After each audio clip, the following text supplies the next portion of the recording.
71 সালের স্বাধীনতা যুদ্ধকে তারা মেনে নিতে পারে নাই। যারা 71 সালের স্বাধীনতাকে মেনে নিতে পারে না, তারা বাংলাদেশের উন্নয়ন চাইতে পারে না।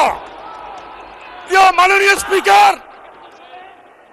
71 সালের জন্ম হয় বাংলাদেশকে তারা মেনে নিতে পারে নাই বলে আজকে সত্যজাত সরকারের বিরুদ্ধে কাজ করছে।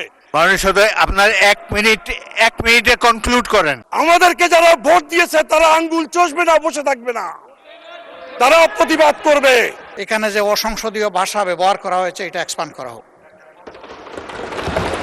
2 নম্বর, একজন সংসদ সদস্য সংসদের ভিতরে দাঁড়িয়ে যে হুমকির ভাষায় কথা বললেন, আমরা এতে আঘাত পেয়েছি এবং আমরা আমাদের ক্ষোভ প্রকাশ করছি।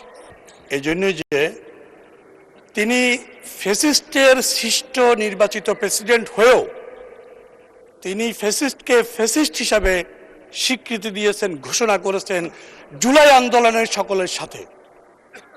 আমরা যারা জুলাইকে সমর্থন করি তিনিও সমর্থন করেছেন। এখানে লক্ষণীয় বিষয় হলো তিনি কিন্তু সেই ফ্যাসিস্টের নির্বাচিত প্রেসিডেন্ট ছিলেন, সেজন্য ওনাকে ধন্যবাদ জানাতে হয়। আমি প্রেসিডেন্টকে ধন্যবাদ জানাই, আমাদের প্রিয় নেত্রী যে নারীদের শিক্ষার জন্য যে ঐতিহাসিক ভূমিকা রেখেছিল, সেই বেগম খালেদা জিয়ার কাজকে তিনি স্বীকৃতি দিয়েছেন। আমি ওনাকে ধন্যবাদ জানাতে চাই প্রেসিডেন্টকে। তিনি আমাদের মহানায়ক রাষ্ট্রনায়ক জিয়াউর রহমানের অবদানকে, স্বাধীনতার ঘোষণাকে এবং মুক্তিযুদ্ধের অবদানকে স্বীকৃতি দিয়ে এখানে বক্তব্য দিয়েছেন, সেজন্য ওনাকে ধন্যবাদ জানাতে চাই। মহামান্য রাষ্ট্রপতির এই সকল সেক্টরকে তিনি উল্লেখ করেছেন, বাংলাদেশের সকল সেক্টরের উন্নয়নের জন্য, সেজন্য ধন্যবাদ জানাতে চাই। মাননীয় স্পিকার, আজকে বাংলাদেশ একটি শান্তি ও উন্নয়নের সমৃদ্ধির পথে এগিয়ে যাওয়ার জন্য এই বর্তমান সদ্যজাত সরকার কাজ করে যাচ্ছে।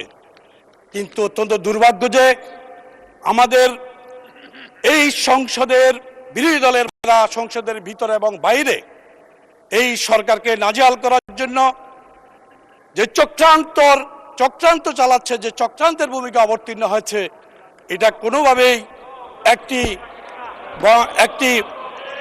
একটি সুষ্ঠু বাংলাদেশে মেনে নেওয়া যায় না। মাননীয় স্পিকার, 71 সালের স্বাধীনতা যুদ্ধকে তারা মেনে নিতে পারে নাই।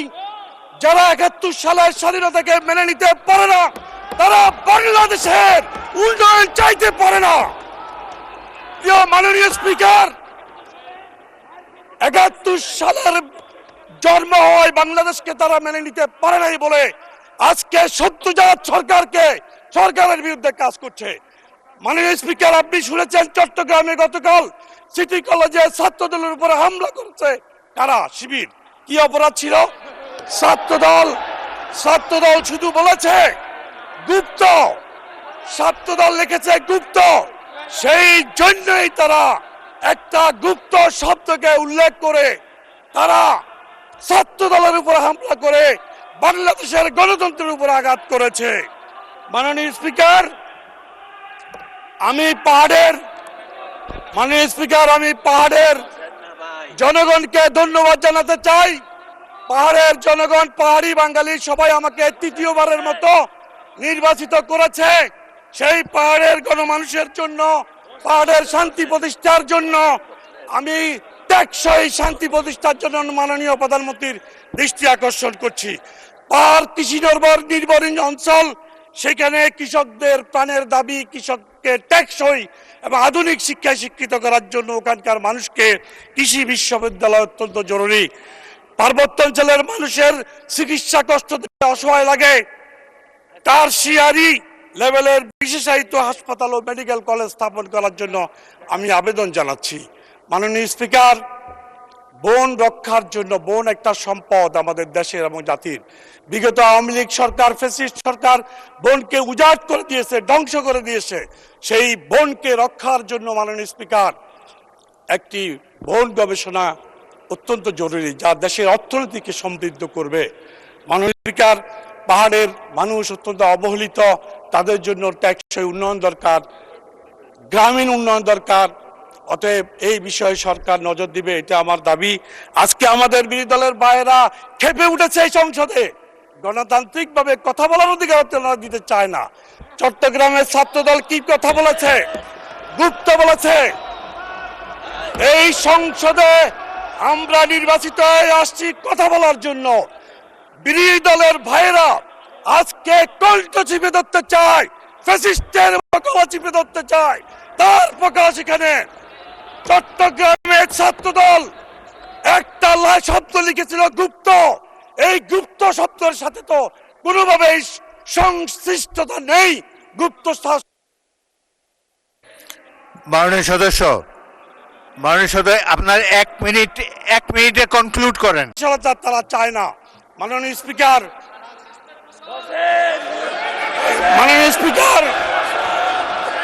আমি বলতে চাই, আজকে সংসদে আমাদের সম্মানিত বিরোধী দলের সংসদ সদস্যরা যে আচরণ দেখাচ্ছে, এতে মনে হচ্ছে বাংলাদেশের আগামী দিনে সুষ্ঠু ধারা রাজনীতি তারা করতে দেবে না, এটাই প্রতীয়মান হচ্ছে। প্রিয় ভাইরা, বিরোধী দলকে আমি এটাও বলে দিতে চাই, আমাদেরকে যারা ভোট দিয়েছে তারা আঙ্গুল চষবে না, বসে থাকবে না, তারা প্রতিবাদ করবে। আমাদের ভোটাররাও তাকিয়ে তাকিয়ে থাকবে না। অতএব আমি তাদেরকে সবিনয় অনুরোধ করব, সরকারকে সাহায্য করুন। ফ্যাসিস্টের মতো বিভিন্ন দলের মতো বাংলাদেশকে অস্থিতিশীল করা ঠিক হবে না। আপনারা আসুন আমাদের সাথে বাংলাদেশকে ফ্যাসিস্টের সময় থেকে ভিন্ন সময়ে আমরা বাংলাদেশকে এগিয়ে নিয়ে যাই। কোনোভাবেই যেন অতীতের ধন্যবাদ মাননীয় সদস্যবৃন্দ। রাজনৈতিক বিভিন্ন দলের বিভিন্ন মতাদর্শ থাকতে পারে, তাদের কথাবার্তাতে সবটাই পছন্দ হবে এমন কোনো ব্যক্তি নয়, কিন্তু অনুগ্রহ করে শুনুন, আমার কথাটি শুনুন। এখন আপনাদের একজন বক্তাকে আমি দিচ্ছি, উনি যা যা বলেছে প্রয়োজন হলে আপনারা জবাব দিতে পারবেন। বক্তব্যের মাধ্যমে জবাব দেন। একজন বক্তাকে বক্তব্যের সময় অনুগ্রহ করে ডিস্টার্ব করবেন না। এখন বক্তব্য রাখবেন মোহাম্মদ আব্দুল বারী সরদার। আচ্ছা, মাননীয় বিরোধী দলের নেতা বলেন, কিন্তু এই বক্তব্যের মাধ্যমেই জবাব দিবেন, এটাই আমরা আশা করি। কাউকে ডিস্টার্ব করবেন না, বলুন। না মাননীয় স্পিকার। জি, ধন্যবাদ মাননীয় স্পিকার। প্রথমে আমি তীব্র প্রতিবাদ জানাই, এখানে যে অসংসদীয় ভাষা ব্যবহার করা হয়েছে এটা এক্সপান্ড করা হোক। 2 নম্বর, একজন সংসদ সদস্য সংসদের ভিতরে দাঁড়িয়ে যে হুমকির ভাষায় কথা বললেন, আমরা এতে আঘাত পেয়েছি এবং আমরা আমাদের ক্ষোভ প্রকাশ করছি। জনগণ বসে থাকবে না তার মানে কি? তিনি কি উস্কাই দিচ্ছেন জনগণকে বিশৃঙ্খলার দিকে? এগুলা সংসদীয় আচরণ না মাননীয় স্পিকার। আমরা পরীক্ষা করে দেখব, যদি কোনো অসংসদীয় কোনো ভাষা থাকে সেটা আমরা এক্সপাঞ্জ করব যদি থাকে। আর দ্বিতীয়ত,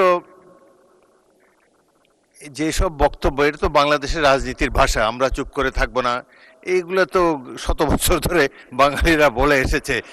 এগুলা আপনারা বক্তৃতা যখন দেবেন আপনারা এর জবাব দেবেন, কিন্তু বক্তব্য রাখার সময় অনুগ্রহ করে ডিস্টার্ব করবেন না। পরবর্তী বক্তা মোহাম্মদ আব্দুল বারী সরদার, রাজশাহী 4।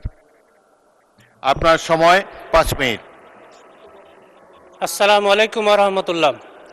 বিসমিল্লাহির রহমান রহিম। মাননীয় স্পিকার, আপনাকে অসংখ্য ধন্যবাদ। আজকে আমার কথার শুরুতেই গভীর শ্রদ্ধাভরে স্মরণ করছি সে সমস্ত জাতীয় শহীদদের